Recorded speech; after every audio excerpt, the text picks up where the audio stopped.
Film Kalashnikov AK-47 mengisahkan seorang tentara merah yang telah berhasil menciptakan senjata senapan serbu pada masa Perang Dunia Kedua. Dalam merancang temuannya, mulai dari tahap awal sampai sempurna, terbilang cukup lama dan tidak semulus yang dibayangkan. Penasaran? Simak terus videonya. Halo Sobat Gudang Gandum, masih tetap bersama kami Bang Jawek selaku admin Gudang Gandum. Kali ini kita akan menceritakan alur cerita film yang berjudul Kalashnikov. Oke, tanpa perlu panjang lebar lagi, inilah alur ceritanya. Sebelum masuk ke alur cerita, kita akan ulas sedikit terlebih dahulu biografi tentang Kalashnikov. Nama lengkapnya adalah Mikhail Timofeyevich Kalashnikov. Lahir pada 10 November tahun 1919 di Kuria, sebuah desa kecil di Altai, negara Republik Sosialis Federasi Soviet Rusia yang belum lama terbentuk. Ia merupakan anak ke-17 dari 19 bersaudara, hidup dalam keluarga petani yang miskin dan melarat.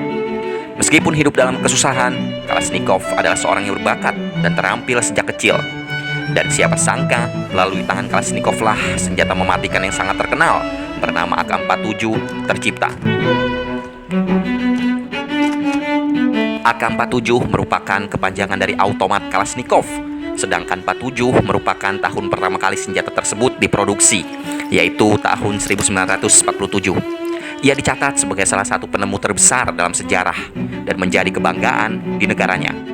Bagaimana tidak, senapan serbu yang melegenda tersebut telah dipakai oleh banyak negara dan lebih dari 100 juta senjata ringan tersebut telah didistribusikan karena harganya yang tergolong murah. Bahkan menjadi satu-satunya simbol bendera negara, yaitu negara Mozambik. Dalam menciptakan senjata serbu AK-47, prosesnya terbilang tidak berjalan mulus. Ia bahkan telah gagal berkali-kali, sampai akhirnya pada tahun 1949, senjata tersebut resmi dipakai oleh seluruh militer Uni Soviet serta kepolisian di sana. Pada Perang Dunia Kedua, di tahun 1941, Kalashnikov merupakan seorang tentara merah yang berperang melawan Jerman. Ia ditugaskan sebagai sopir tank tempur berpangkat sersan. Kalashnikov dan yang lainnya dibombardir oleh field gun pasukan Jerman. Beberapa temannya telah tewas, sementara Kalashnikov sendiri terluka di bagian tangan. Kalashnikov dan temannya mengarahkan tank tersebut untuk menghantam field gun milik Jerman.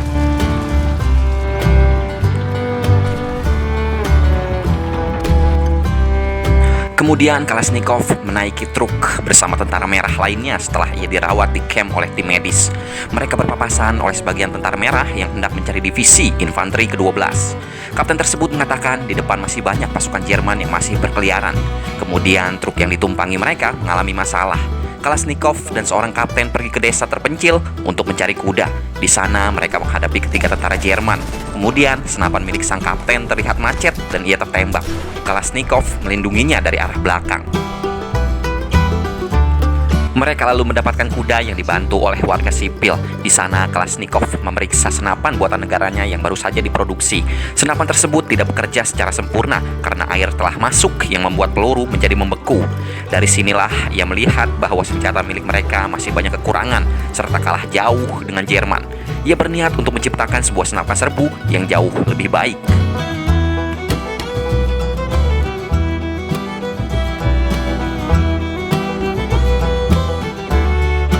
Lalu di tahun 1942, setelah sekian lama dirawat di sebuah rumah sakit di sana, Kalashnikov pergi dengan menaiki kereta lokomotif menuju stasiun Matai.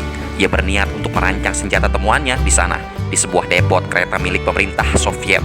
Ia mengatakan sebelum peperangan terjadi, ia juga sempat merancang senjata jenis shotgun di sana, tetapi ia malah dikenakan sanksi karena membuatnya di tempat kerja.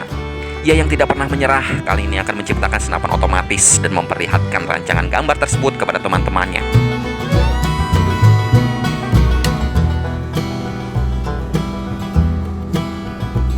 Setibanya di stasiun Matai, ia langsung bergegas ke depot kereta dan bertemu dengan atasannya di sana.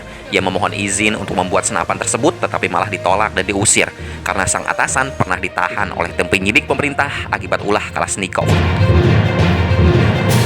Tidak berselang lama, seorang inspektur penting Uni Soviet bernama Basarov telah tiba di sana.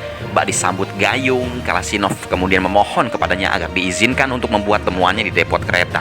Usaha Kalashnikov akhirnya berhasil dan dari sinilah awal prototipe senapan tersebut dibuat yang dibantu oleh teman-temannya.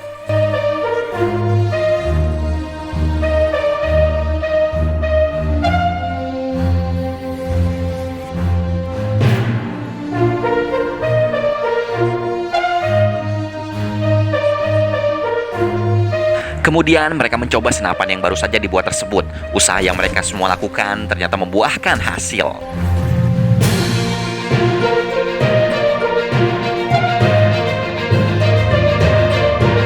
Kalashnikov kemudian pergi ke Alma-Ata, Kazakhstan untuk bertemu dengan wakil komisaris militer untuk memamerkan senjata temuannya.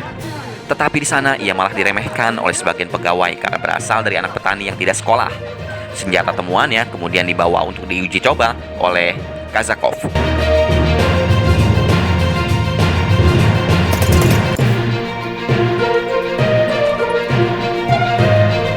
Dari hasil uji coba tersebut, Kalashnikov dipersilahkan menghadap oleh Kazakov. Kazakov mengatakan bahwa apabila senjata temuannya ingin diproduksi oleh negara, ia harus memenangkan kompetisi. Karena penemu senapan tidak hanya Kalashnikov saja, melainkan ada beberapa kandidat yang sama sepertinya. Keesokan harinya, senapan milik Kalashnikov diuji coba terlebih dahulu oleh seorang jenderal besar bernama Kurt Batkin. Sebelum senjata tersebut dibawa ke pusat, terlihat sang jenderal merasa puas setelah mencobanya dan mengatakan bahwa Kalashnikov akan dibawa ke kontes federal sebagai perwakilan dari Kazakhstan.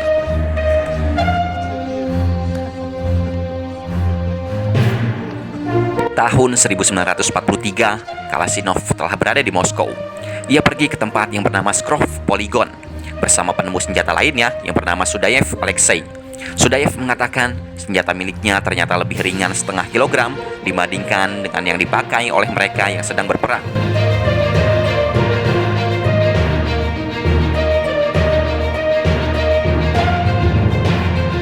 Di sana, Kalashnikov diberikan fasilitas ruang kerja oleh pihak militer untuk senjata temuannya.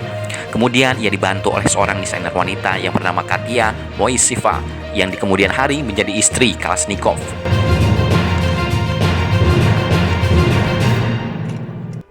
Senapan milik Kalashnikov lalu dikompetisikan di sana bersama senjata bergengsi milik Sudayev dan Sergei Korovin. Akhirnya Kalashnikov gagal dan kalah karena senapan miliknya tidak bekerja dengan baik.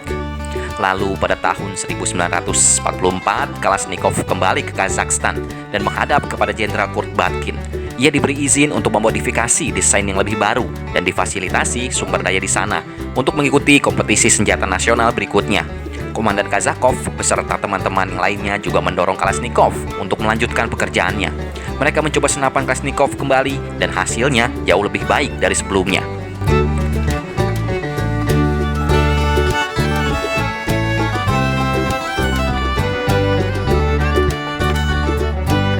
Kemudian ia kembali lagi ke Moskow dengan senapan terbarunya. Kalashnikov menemui Katia terlebih dahulu.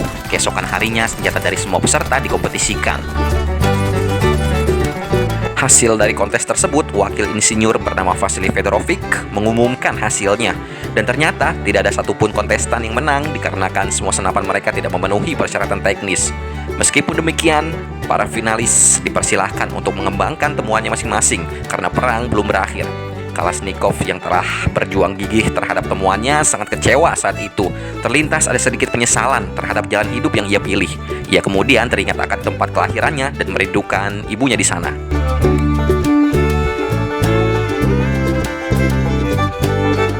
Kemudian berita tentang Perang Dunia Kedua telah berakhir dan pihak Uni Soviet dinyatakan menang.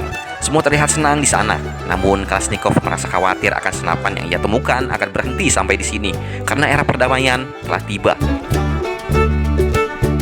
Lalu pada tahun 1947, Kalashnikov diberikan departemen khusus untuknya untuk merancang senapan yang lebih baru demi keamanan serta pertahanan negaranya. Ia dibantu oleh Zaitsev Alexander untuk merancang senapan terbarunya, dan akhirnya senapan tersebut berhasil diproduksi dengan sempurna. Dari tempat inilah lahir senapan serbu otomatis yang terkenal bernama AK-47.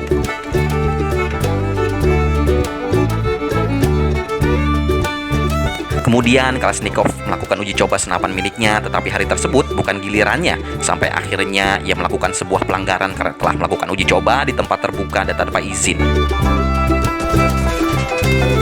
Ia kemudian dibawa untuk menghadap Jenderal Vasily Degtyaryov, seorang desainer senjata terkenal yang merupakan saingan terberat Kalashnikov.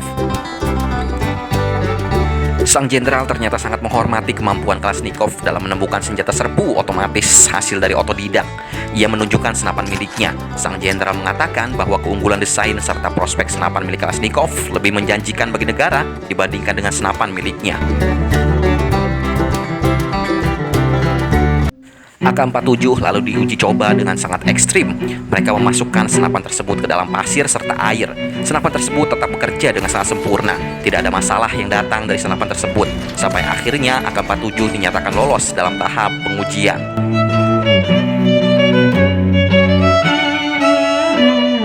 Kemudian di akhir cerita tahun 1949 di Moskow Kremlin, Kalashnikov diberikan promosi jabatan dari sersan menuju pangkat perwira.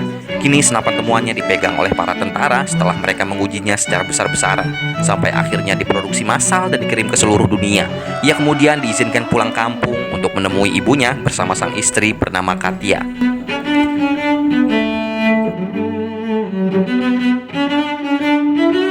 Namun menjelang akhir hayatnya, ia juga merasakan penyesalan serta rasa bersalah terhadap senapan yang telah ia temukan. Ibarat pisau bermata dua, senapan tersebut ternyata juga dipakai oleh orang-orang yang tidak bertanggung jawab. Padahal ia menciptakan senapan AK-47 hanya demi pertahanan negaranya.